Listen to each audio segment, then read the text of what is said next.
பக்கங்கள். Hi friends, இது மாலிகாவின் கேளுங்க கதை கேளுங்க.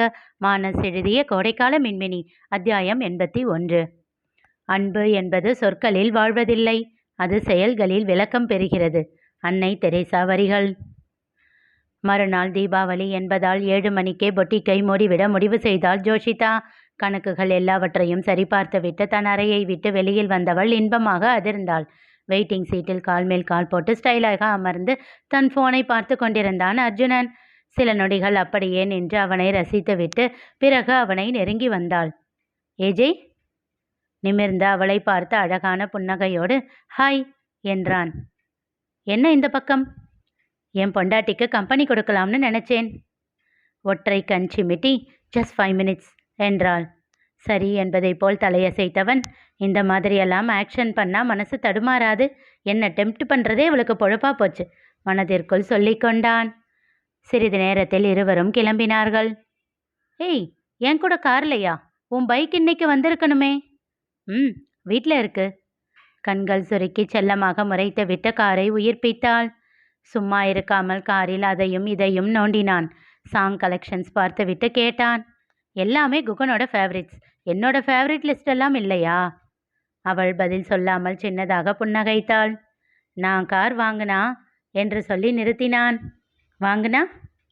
சின்ன குறும்பு புன்னகையை சிந்திவிட்டு, என் ஜோவுக்கு பிடிச்ச சாங்ஸ் கலெக்ஷன் தான் வச்சிருப்பேன் என்றான். ஓ, ஆனாலும் இப்படி ஒரு பதிலை நான் எதிர்பார்க்கல. சின்னதாக சிரித்து விட்டாள். அதற்குள் வேறு எதையோ எடுப்பதும் வைப்பதுமாக அவன் இருக்க, ஓ மை காட், கொஞ்ச நேரம் எங்கேயாச்சும் சும்மா இருக்கிறியா ஏஜே? நீ உங்கள் அம்மா உன்னை எப்படித்தான் சின்ன வயசில் வச்சு சமாளிச்சாங்களோ, ரொம்ப கஷ்டம் என்றாள். இப்படி நீ பயந்தா எப்படி?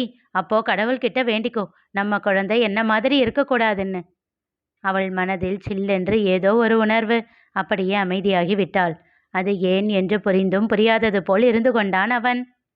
அவர்கள் வீட்டு காம்பவுண்டிற்குள் நுழைந்தபோது அங்கே பிள்ளைகளோடு கீர்த்தி, தரன், ஹர்ஷி மூவரும் பட்டாசுகளை வெடித்தபடி சிரித்து கும்மாளம் அடித்து கொண்டிருந்தனர். ஒரு நொடி நின்று ஆசையாக பார்த்தாள் ஜோஷி. வா, ரெஃப்ரெஷ் ஆகிட்டு நாமளும் அவங்க கூட சேர்ந்துக்கலாம் என்று அவள் கையை பிடித்து உள்ளே அழைத்து செல்ல முனைந்த வேளையில், ஹேய் ஜோஷி, வா வா என்றான் தரன். ஆமா, அப்படியே நம்ம கூட அவ வந்துட்டாலும் நீங்க சும்மா இருங்க அத்தான் என்றாள் ஹர்ஷிதா. ஜோஷியின் முகம் மாறிவிட்டது. வேகமாக உள்ளே சென்றுவிட அவள் பின்னாலேயே சென்றான் அர்ஜுனன். விடு ஜோ, அவ சின்ன பொண்ணுதானே என்று அவளை சமாதானம் செய்தான்.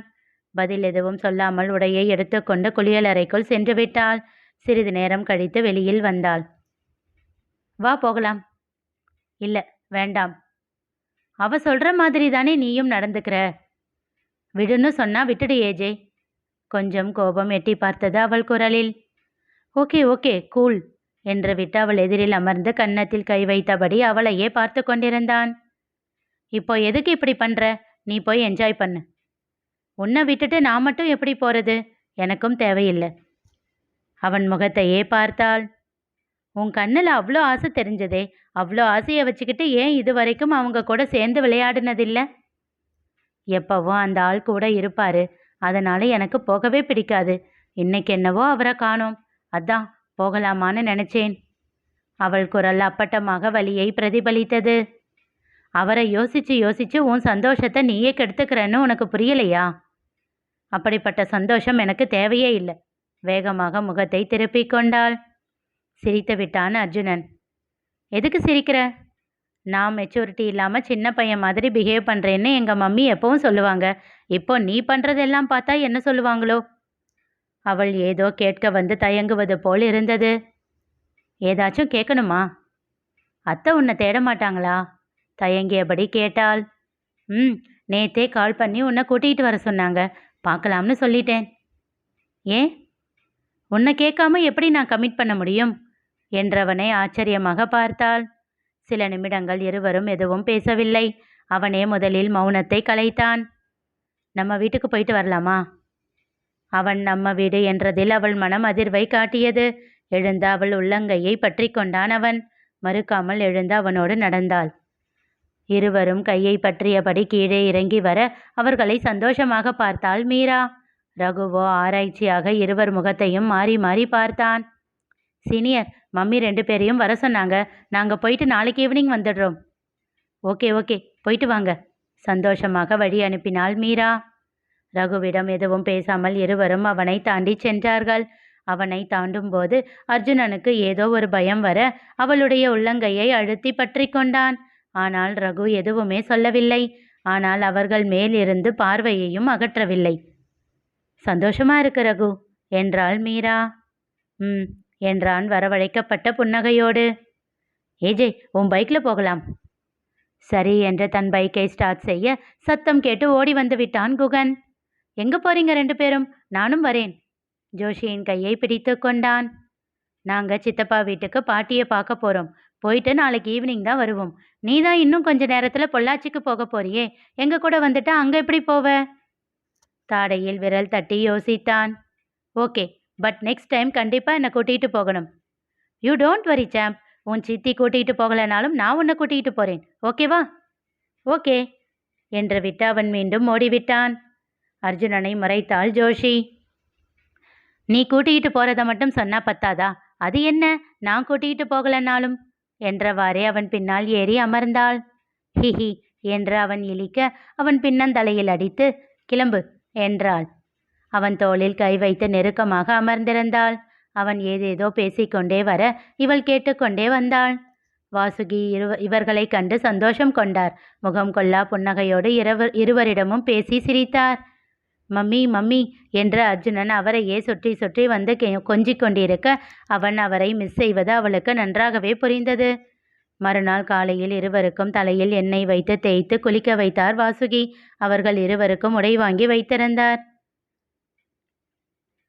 சாரி சூப்பரா இருக்கு அத்தை, தேங்க்ஸ் என்றவள் ஒரே ஒரு நொடி தயக்கத்திற்கு பிறகு அவர் கன்னத்தில் முத்தம் பதித்தாள். திகைத்து போனார் அவர். அவள் கன்னம் பற்றி வாஞ்சையாக உச்சி முகர்ந்தார்.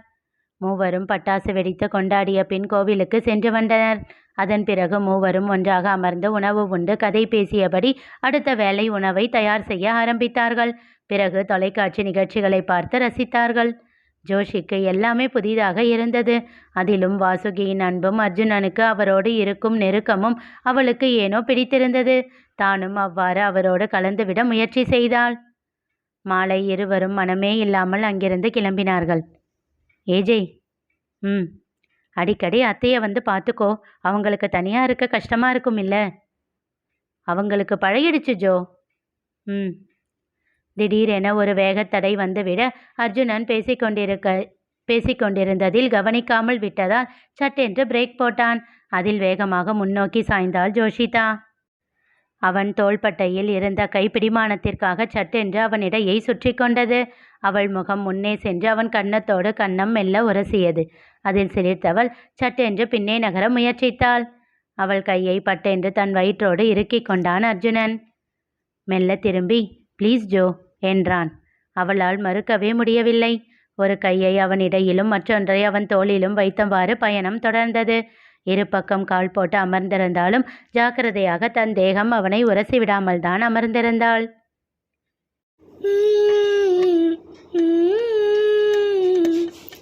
எப்படி வந்தாயோ புன்னகை தந்தாயோ, எப்படி வந்தாயோ என்னையும் கொண்டாயோ, கிளாமலே கையில் வந்த கட்டி தங்கோ நீயே, தளாமலே தள்ளாடுற நானே, மீண்டும் மனோ மிஞ்சிடுதே என்னிடத்தில் தானே,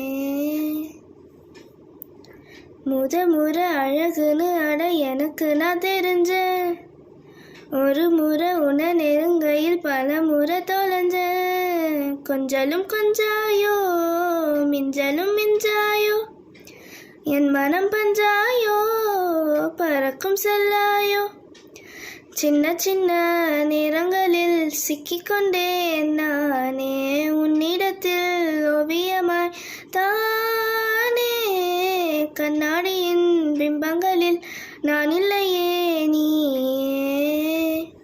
ஓ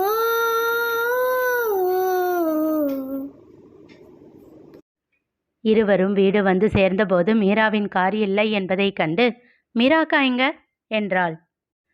பிஸ்னஸ் விஷயமா சேது சார் கூட ஜெர்மனி போயிருக்காங்க. வர 2-3 நாள் ஆகும்.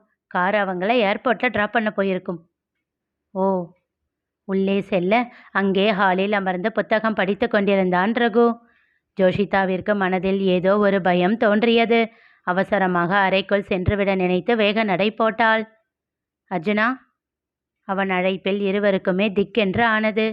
இருவரும் நடையை நிறுத்தினர். இங்க வாங்க 2 பேரும். அவன் எதிரில் வந்து நின்றனர். 2 பேருக்கும் கல்யாணமாகி 6 மாசம் ஆகுது. ஞாபகம் இருக்கா? அதுக்கு என்னையா இப்போ? அவன் முடிக்கும் முன் நிமிர்ந்து அவனை பார்த்த பார்வையில் இருவருக்கும் குலை நடுங்கியது. வாயின் மேல் விரலை வைத்து ஷ் என்றான். கொஞ்ச நேரத்துக்கு உன் வாயை அடக்கி வை. நான் கேட்கறதுக்கு மட்டும்தான் பதில் சொல்லணும். சிங்கம் என கர்ஜித்தான். இருவருக்குமே ஒரு முறை உடல் நடுங்கி அடங்கியது. நாங்க பண்ணி வச்சது பொம்மை கல்யாணம் இல்லை. அதை புரிஞ்சுக்க உங்க 2 பேருக்குமே ஏத்த வயசுதான்னு நினைக்கிறேன். நானும் பொறுமையா இருந்துட்டேன். இதுக்கு மேலே என்னால் பொறுமையா இருக்க முடியாது. மாமாவோட உயில் பற்றி தெரியும்னு நினைக்கிறேன். அவன் பார்வை இருவரையும் மாறி மாறி தீண்டியது. இறுதியாக அவளிடம் பதிந்தது. நான் நினச்சாதான், நான் விருப்பப்படுற நேரத்தில் தான் எல்லா சொத்தும் உன் பேரில் வரும்னு தெரியும் இல்லை? இதில் உன்னோட ஆசை பொட்டிக்கும் அடங்கும். தெரியுமில்ல? அவன் குரலில் ஏதோ ஒரு ஏளனம். அதை அவளால் மட்டும் கண்டுகொள்ள முடிந்தது. அருகில் அவன் வைத்திருந்த பையிலிருந்து எதையோ எடுத்து முன்னால் இருந்த டீப்பாயின் மேல் வைத்தான். இது 2 நாள் டார்ஜிலிங் ட்ரிப் பேக்கேஜ் டீட்டெயில்ஸ். இன்னைக்கு நைட் 10 மணிக்கு ஃப்ளைட். 2 பேரும் அங்கே போய் உங்கள் லைஃப்பை ஸ்டார்ட் பண்ணி ஆகணும். இல்லைன்னா என்றவன் அடுத்து எதையோ பையிலிருந்து எடுத்து வைத்தான். இந்த 2 நாளில் உங்களால் சேர்ந்து வாழ ஆரம்பிக்க முடியலைன்னா உன் பங்கு சொத்து எதுவுமே உனக்கு வேண்டாம்னு சம்மதிச்சு இதில் கையெழுத்து போட்டு கொடுத்துடணும்.